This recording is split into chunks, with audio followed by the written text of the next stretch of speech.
What is the unique value a project manager brings to achieving organizational goals? A project manager would be someone that brings the strategy value or the strategic thoughts of the organization and translates them into actionable actions. So actionable actions because you're really taking actions within the organization. Even if you don't know about it, you're being evaluated as it based on failure to cost at the time, how much time you're wasting, and then the scope, how far off you are. If you don't communicate and the people think I'm getting a Ferrari, but I see this guy coming to me via, very disappointed. Technical skills and leadership skills. So technical skills, I would say, know your project. Stakeholders management, as much as communication, is a great thing to know. You also have risk and budget management. That's very important because you're managing resources. And risk, you have to see positive risk and negative risk. I would say those are the three. And then you have the leadership skills, communication for sure. Project manager definitely. So know how to break down things into small pieces with different groups. You are expected to be the CEO of that little group working on a project because you have to deliver something very quick. But the trickiest part after COVID is the remote work. I cannot build a car with a team that is working remote. AI definitely is a tool to leverage. Leverage careful. So it's really that intern child of 3-year-old that has a PhD that you have to train. So you have to allocate some time for it.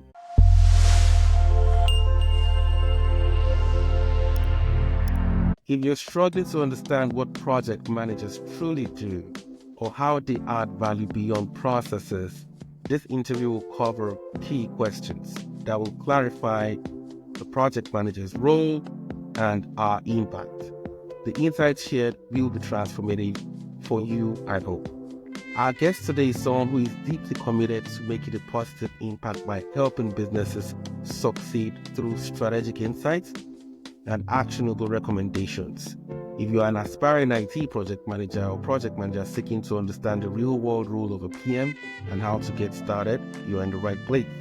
If you are an experienced IT project manager or PM looking to refine your strategic decision-making and adapt to evolving challenges, you're also in the right place.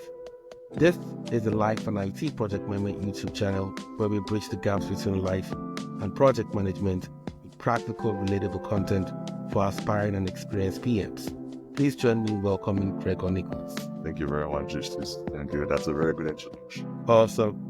Awesome. Today, we will be speaking to the question, what does a project manager really do?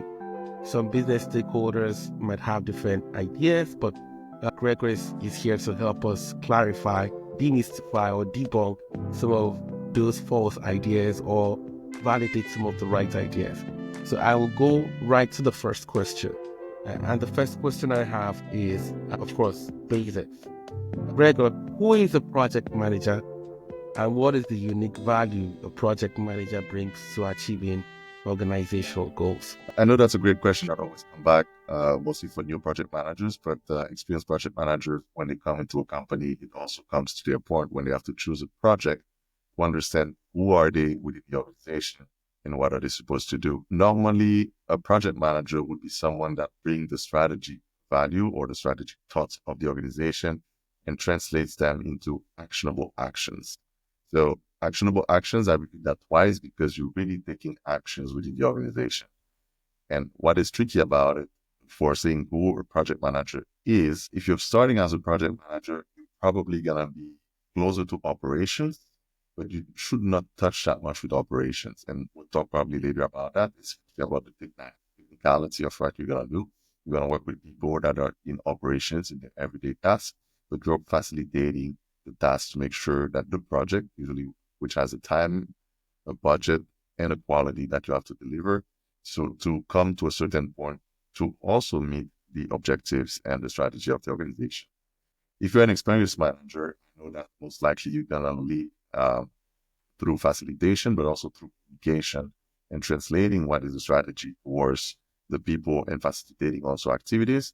But most likely you'll probably be sitting at the table for the strategy value in order to make sure that the organization understands where the projects are going, in order to make sure that they also quickly relate to the ROI, which is the return on investment of the organization. Fantastic. So the project manager helps facilitate coordinating the teams to deliver the value, keeping a close eye on ROIs and all that, right? That's definitely true. The project manager may not do that directly because, as you may know, in a project, there's always a sponsor. I recommend the sponsor to be the person who owns the project, who is responsible for the project, who is able to respond to it. But the activities in order to lead the project to meet the requirements or the outcome, that's where the project manager really has a great time to show what they are good at, but also communicate how the project is doing and report to the top so they can make a great decision. I know Awesome. people like to hear examples sometimes. For a company that we know, let's say Apple, and they have a whole area for the wearables, phones, the Apple Watch, and everything that comes with it that you can wear. You will hear the word product manager for the iWatch or the Apple Watch. And then you're gonna have aside project manager that may look into how do we make sure that we implement the new glass, tempered glass on top of the watch. And they might work closely with the product manager, which has a strategy in order to sell more wearables or integrate more wearables within the world and have a better market share. But at the same time, you want it to be durable, you want it to have higher quality, that the watch lasts longer. And with that, you're going to also have a view on the strategy, but also on the different parts to make sure that the project that you're leading for that part to go on and maybe also be viable for other products, because maybe your project is kind of the flame that will light the candle for the watch, but also for the phone and for the screens and for, yeah. Awesome. Fantastic. Fantastic. Thank you for also sort of like segueing a bit into the delineation between product manager and the project manager. Now, one typical occurrence is that as project managers, especially when they start out, if most of them have not been lucky enough to just head straight into a specific industry, they find themselves bouncing between industries, right? So how should a project manager adapt their approach across the industries to consistently ensure they are successful on projects? Yes, it is a tricky part most of these days because you have a lot of information and you have a broad array of expertise. A project manager at the end doesn't need to be the expert on something specific. If you become expert at something specific, you have to also have the capacity to step back and you see things differently so you can facilitate different, let's say, blind spots within your projects. And that's why many experienced project managers will probably tell new project manager, don't try to get one experience, but make sure that you understand quickly. You can communicate nicely to everybody within the team. And if you have the expertise, that's a plus because your communication will flow better. But don't use it to micromanage, because then it becomes a little bit vague. You lost technical things and you're not managing your project anymore. You're just becoming a team member at the operation level. And that's one advice or piece of advice I would give to new project managers. And I think any experienced project manager would do the same. The other part is because you should not rely too much on your expertise of knowledge on something, doesn't mean that you should not use it, because there are industries where you probably will need, like if you go to specific industries like pharma or nuclear or defense, aero, something very specific where they need the rules, regulations to be in check. Mm-hmm. If you have an expertise, that's a plus. If you don't have it, you have to know how you communicate to the organization, who is part of your team, and who can you relate to in order to really understand clearly how you can use the resources of the company to deliver and manage the different activities that you have to do in order to get the project to come to a good end. Fantastic. So essentially, one, there might be an approach to delivering a project that you might be made aware of, but the most critical thing, you spoke to communication. Now, Yes. communication, you should, of course, starts with the basics. Seek first to understand deeply to improve the quality of the communication you're trying to achieve, right? Yes, correct. Because at the end, think about it. An organization, when a project is launched, who launches a project? It's most likely from top to bottom because they have to finance it. So that's the part of cost in the project, and they have a certain budget. Now, the expectation is probably the whole organization, and that's the quality part, the scope. And that's the part where your communication becomes very important because the expectation, if you're going to deliver, let's say, a small car to an organization, you should not let them expect that they're going to have a limousine or a big truck. And that's the scope and the quality expectation. And then you have the time. That's also something. And as you just mentioned, your expertise might help to faster understand what you need to propose to get all three together. And they're still the pillar of all projects. It's going to be cost, time, and quality.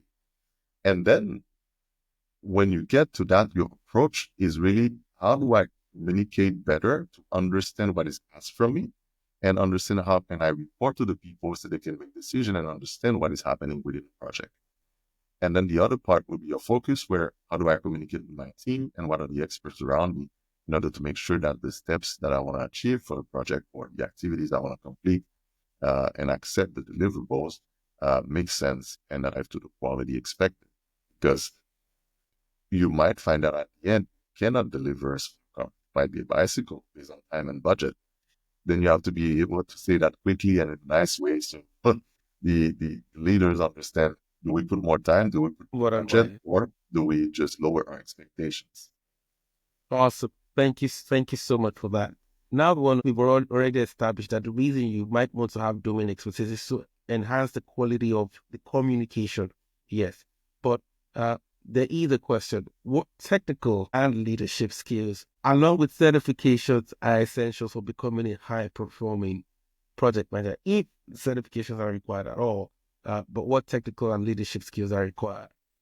Yes, that's a great question. You said if certifications are required at all, because there are I think there are many organizations offering certifications these days.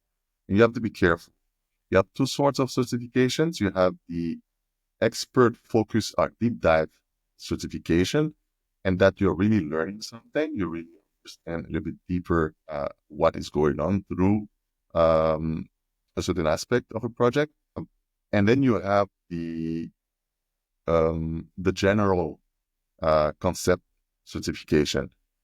You need both as a project manager because you're going to find your interest in the deep dive, but the generalist part might be, for me, the most important because how you handle many industries, and then you can go to a deep dive in which industry you're going to focus on.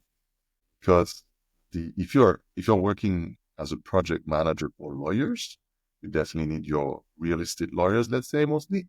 That's two specific expertise. But it's real estate, it's the law of real estate, the law of the region, and all the things that are specific, and lawyers. So that's even a lot of papers, reading. You have to understand all the language that they are using in the documentation. Now, if you are going for IT, or IT, as we know, the project may change at any time based on the technology going on. You have to be up to date with the technology. It might be a AI these days. What is AI? It's been there since years. Is it fast processing of data, or is it something you have to feed in order to make better decisions? And I think we'll come back to that hopefully because that's a very dense subject. But if we come back from technical skills and leadership skills. So technical skills, I would say, know your project frameworks, no matter where they're coming from. So if you hear about them, you really understand what they are. So you have to understand how to make different type of surveys, the different documentation that can be out there, because every organization might use different type of documentations. And then also how useful they are at different type of the project, because stakeholders management, as much as communication, is a very great thing to know, because you have to know how to manage different stakeholders. You also have risk and budget management. That's very important because you're managing resources. And risk, you have to see positive risk and negative risk. Positive risk might be a negative risk for someone else. We saw it during COVID, where it's a risk. It's a very negative risk for the economy. Countries, it was a positive risk for the pharma industry because that was a time where they could cut their time of making a vaccine. They could really pump up their prices. They had many things they could play with, and that became a positive risk for them. But for airline industry, that was terrible. Tourism, very negative risk. So you really have to understand how do you do risk and budget management based on your project and based on what is coming at you. I would say those are the three technical skills. If I touch upon maybe the tools and the framework, you can separate them into framework knowledge and tools using. And then you have the leadership skills, communication for sure. I'll come back to that one for sure. And in communication, I'll break it down into two things that I say the project manager definitely needs to have. You have to know how to break down things into small pieces for different groups. And then you have to make sure you can prioritize because many information can going to come to you and you are the one that will prioritize what has to happen first and next based on what you have as information. Then strategic vision, because you're kind of, it's hard to say the word, but you are kind of you are expected to be the CEO or let's say the chief facilitating officer, kind of the CEO of that little group working on a project because you have to deliver something very quick. And emotional intelligence because you are dealing with people. And as much as you're dealing with people, you're going to be hit left and right with discussions that are probably not appropriate for the project itself. You still have to solve them and make sure that people work together. Fantastic, fantastic. So we're looking at technical and leadership skills, and you broke down the technical into frameworks. Yes, we did not deep dive into the frameworks, but I believe that we will touch on that sometime soon. This is a 3-part series, but frameworks are one piece of it. The tools and techniques, every project manager will have their own, irrespective of what the organization has, right? Then when you spoke about leadership, you spoke to communication again, strategic visioning again. Then you spoke to decision making. Yes, you spoke to decision making. So those are critical. Thank you for pointing those out, and thank you also for not saying that ESN vacations are the end all and be all, because I threw that in. But thank you for also standing on the point that yes, the most important things are having the right framework. Right framework for the right project, tools and techniques and all that under the technical, then leadership skills, so that the team has the right leadership to deliver the right value. Moving on to the next. Awesome. Moving on to the next question. How best can the project managers demonstrate their value to their teams and the organization? The best way is to get quick feedback and be consistent. You have to show that you're consistent in the way that you're working and the way you behave. Because if you want your team to behave a certain way, you have to also be clear about it. And I'm not talking, I know there's a period where you have all this motivational book or the militarized way of doing things, which is to be on time, write your reports and all those things. As a project manager, as you said, you need a good team. You need to know how to build a good team. If you're not good at being on time and scheduling and make reports, we have the technology for it these days, and you can always do that. However, you can also see someone in your team that likes the administrative part, and you can use that resource and get the best support. At the end, you have to think that as a leader, I always say your weakest link is your weakest link. Think about it. So you can only go as fast as your slowest person. Don't think all the time about, oh, I need to change this person, but you can always think, what can I use this person for to the maximum of what they can give? And it's true, sometimes you might ask someone to leave a team, or you might recommend that they try something else or get extra training, depends on how the project is and how fast you need to deliver something. However, you will find that the person needs to also improve. So people that get out of their everyday work to do something in the project want to also change and prove themselves. Let them test to prove themselves. But you have to monitor nicely. So if you're consistent in the way that you're managing your team, your communication with the stakeholders, you are also objective and correct, and you can always find the facts, I think you're going to get a lot of respect. in that sense, I would compare that kind of value that you have to bring like a management consulting value. So, like if you go to search, you're gonna see that the McKinsey, the Bain, the BCGs, they always have young people going. They have certain school they go through, and they're very consistent in the way they present their things. You will know exactly what they're doing. Because they are consistent in their value and the delivery of what they are doing, doesn't mean that they're always successful. They can charge a company 5,000 per person per week. So you have 10 people, that's already 50,000 in 1 week just to have BCG at your door. That means the company receiving them receives value because of the consistency and the reliability, the way they work. And that's what people look for. If you go in zigzag, I would say try as best as possible to find your way right away so you're consistent. The second one is your word. Your word is your word. You say yes, it's yes. You say no, it's no. I said that, call that being responsible. So you're able to respond. And even people in your team, they are able to respond because they're professionals and they are able to say, yes, I can do it. No, I cannot do it. Or yes, I can look for it and give you an answer within 1 day. But give an answer within 1 day. Cannot need more time, request more time. That's the communication. Great feedback. Have your team do the same. Great feedback. And also you optimize processes in all sides, operation side and strategy side. If you can find something you can optimize and teach the people to find an information faster, to make decisions, better decisions faster, I think people will love you, even if you're sloppy. Because making decisions faster helps an organization to know as quick as possible, did I make a mistake or not? Can I Right. recover? And I've seen people that are really not great people, I would Mm-hmm. say. They're not really nicely and friendly, but Mm-hmm. because they can help an organization turn around and know exactly what's going on as quick as Mm-hmm. possible, they really go like that. Metrics, even if you don't know about it, you're being evaluated as a project manager based on three stones pillar that we talk about: the cost, Mm-hmm. how much you're wasting time and cost and resources at the time, how much time you're wasting. I put that also in cost, but it's pretty much time is money. And then the scope, how far off you are from not communicating close to the scope. That means if you can communicate and lower expectation or make expectation better, you're still communicating and probably adjusting the scope from time to time. But if you don't communicate and the scope, people think I'm getting a Ferrari, but I see this guy coming to me with Fiat. Yeah, heart becoming very disappointing. Mm-hmm. And I'm thinking right now about an example.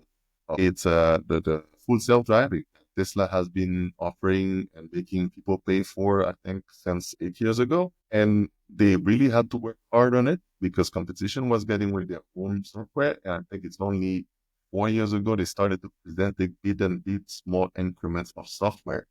They're not there yet, but they had to start communicating because if they didn't do that, people would start banging on their door asking for their money back Of and we're course.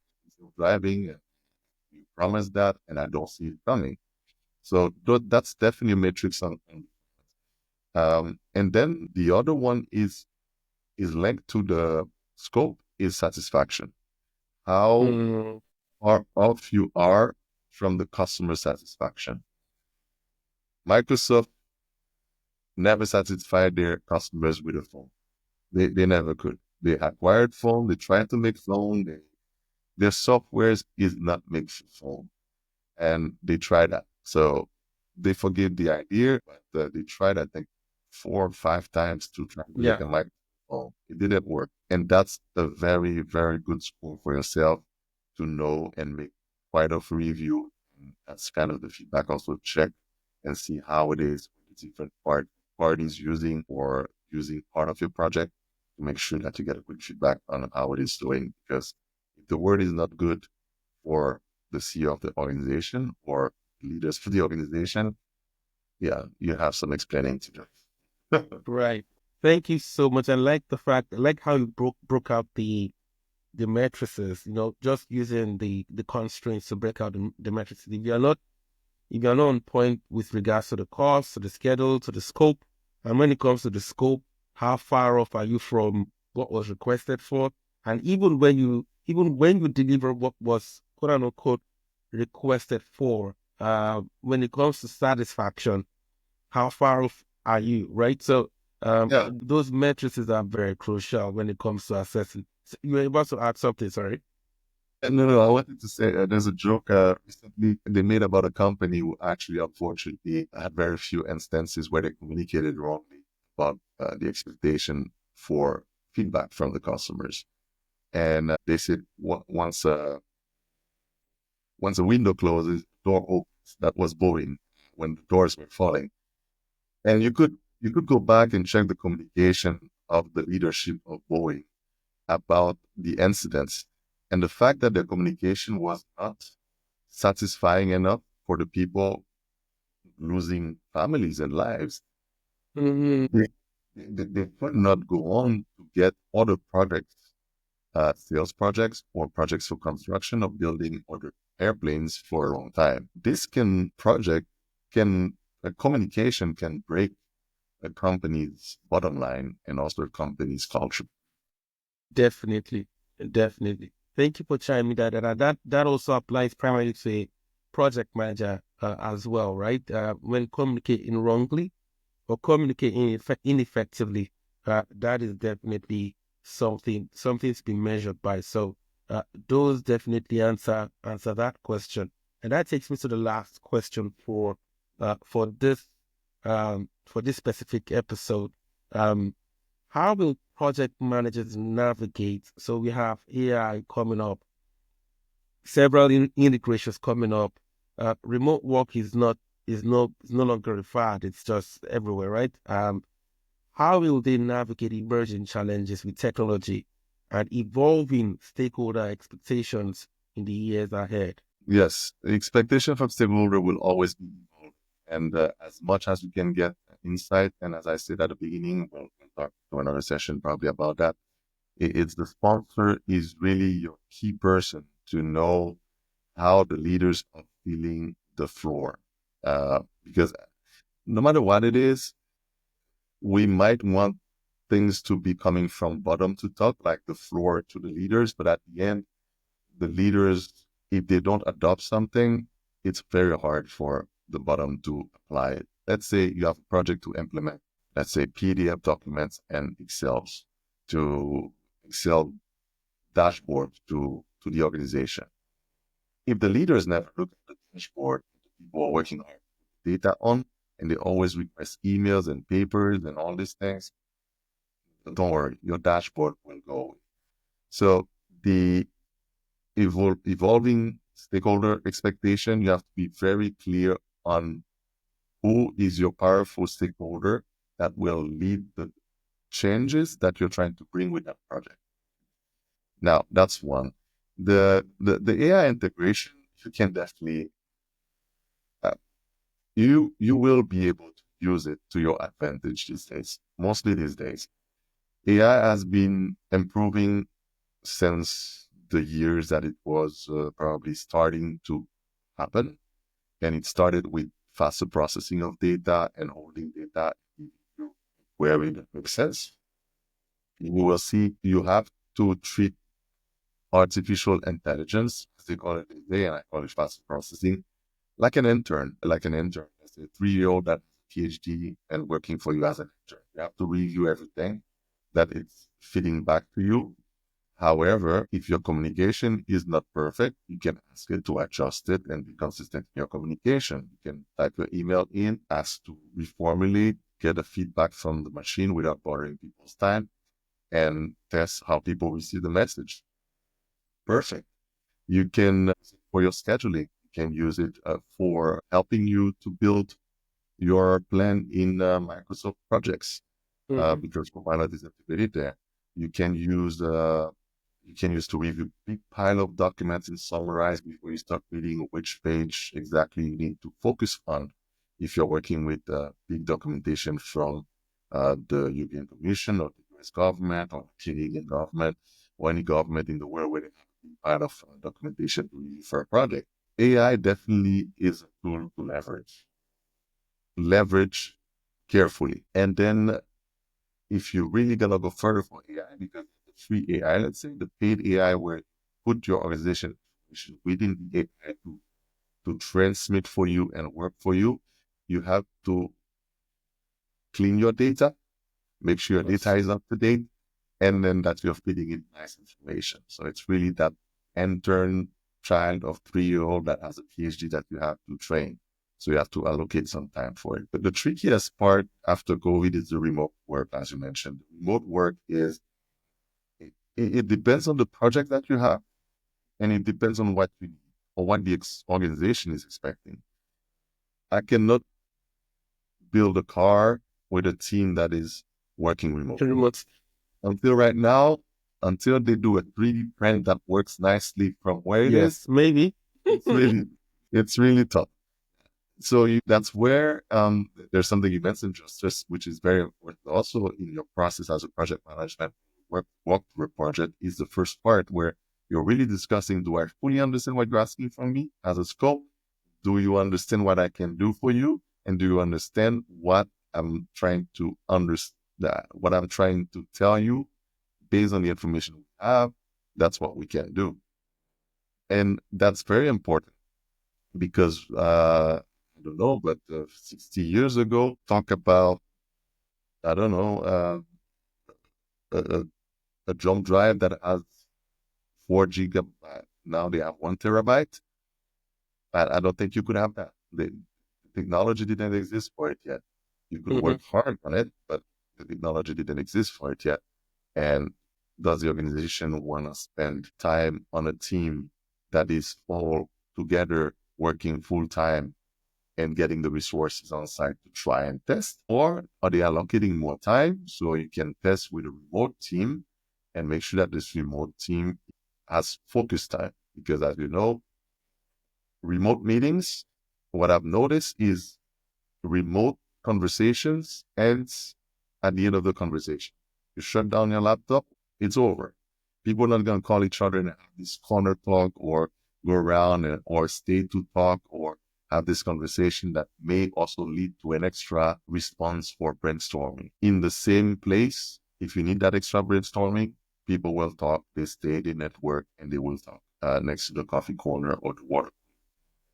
And then you have the ability to really get the people to deliver as quick as possible so you can give them quick feedback when they are remote. Because don't get me wrong, people working remote, mostly if you're at home, you will see something that you also, this is dirty. Things will be differently in your head unless you're a very focused person. And as a project manager, you're the one also to get the feedback to see how focused the person are or how focused the people are and how focused they need instructions to make sure they deliver nicely. And that's by monitoring the project, monitoring what they deliver to you. Because the more you check the deliverables to say completed, the more you understand your team, the more you can also say, this part is completed, we are secure with it, we can put it in the box of the deliverables for later. Thank you so much. So basically, to sort of like attempt to summarize how the project managers can navigate emerging trends and challenges. Trends, of course, technologically, remote work and so forth. Challenges, of course, at the workplace. And Gregor was kind enough to give a full expose. Going into trends with AI and all that, the most important thing is, of course, having an opportunity to train your data, making sure that we are working with high quality data. But the most important thing is working with quality data that gives quality outputs, so that also helps your integrity as a project manager, right? Right. Yeah. The outcome, the dashboard, whatever you're producing, your work product is of high quality. That is very important. Yeah. Secondly, when it comes to remote work, you should be aware of the challenges and the needs of your enterprise. Because if your enterprise does need or benefits more from one-on-ones, then you can be adaptable to that. Because like Gregor said, after such meetings, like you're having meetings, on-prem meetings, and those on-prem meetings could roll into several side discussions that could deliver greater value, right? But if remote work is the way, then that can be figured out as well. But within the enterprise as well, project managers should be aware that they need support, they need sponsors, they need great relationships with team members, they need great relationships with partners and customers and clients, so that they also can continue to support other projects going forward. So all these entail a lot of active, like an that real contact sport, if I may say. It's a contact sport thing, yes. And I would say also be skeptic, because trends and technology changes all the time. I would give people an example. If you take a calculator, a simple calculator that was wow for people and could make very nice calculation. If you put in it one where you could only see the numbers, 2 plus 5 times 2. So that would make 2 plus 5, 7 times 2, 14. That's the old calculator and things. But if you take your phone right now, maybe a scientific calculator where you can see the whole range of numbers, and you put 2 plus 5 times 2, it gives you 12. So it says, that's 2. I do first the multiplication, which is smarter, and then I add 2. Now, Yes. you really have to understand what kind of technology I'm using, what kind of trend I'm using, how is it useful? And that comes back to your question, what kind of certification you should have. If you're going to really go deep into a trend, maybe you should deep dive for what you're going to use it for, but also be skeptic enough and generalist enough to know, what am I using it for? Who's using the information? Yeah, be always skeptic, because there's a lot of information out there. As Justice said, it's not one size fits all anymore, but it's, if I see this size, what are the parts that are making sense for my project to move forward properly? And we'll see that when we see probably the frameworks, because you have the Agile framework, the Scrum, and the PMI, And the so forth. PMP too. So you have different frameworks that are coming through all these guides, and people might think they have to follow them to the T, but you always have to look within your organization what works best for it, and how can you respect the resources and time that you. Awesome. Fantastic. Like I said when I started, and this is for the audience, this is the first part of a 3-part series. The second part will be sort of like a deep dive into strategic planning, project managers in strategic planning. And when talking about strategic planning, then we can start talking about processes, right? Because everything has to fit within one framework or the other. So that will be the second part. But this first part, we wanted to just give a bit of a deep dive into what a project manager's real job is, and not get to sell you any certification and all the powder dash that you probably hear out there. But these are the things that a project manager really should be aware of, should be on top of, to be valuable. I close that question. So, Gregor, do you have any product, service, or workshop coming up shortly that should interest the audience? At this time, I have nothing in place. What I can say on my website, you can put it down there. Yes, it's definitely. solutions.com.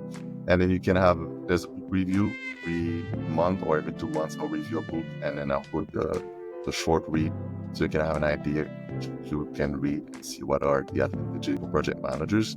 And I think it will be after mid-year that I will probably start having some online workshops and webinar that can definitely participate in.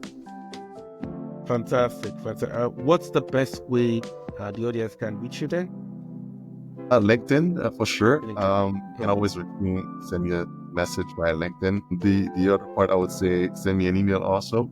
If you go to my website, my email address, I will probably reply with Fantastic. So if you enjoyed this episode, please share what resonated with you the most. We value your feedback, because your success as a project manager matters to us, but it also matters to the world. We are on a mission to help you excel, so don't miss the next episode. And remember, every man is the architect of his own fortunes. Thank you. Thank you.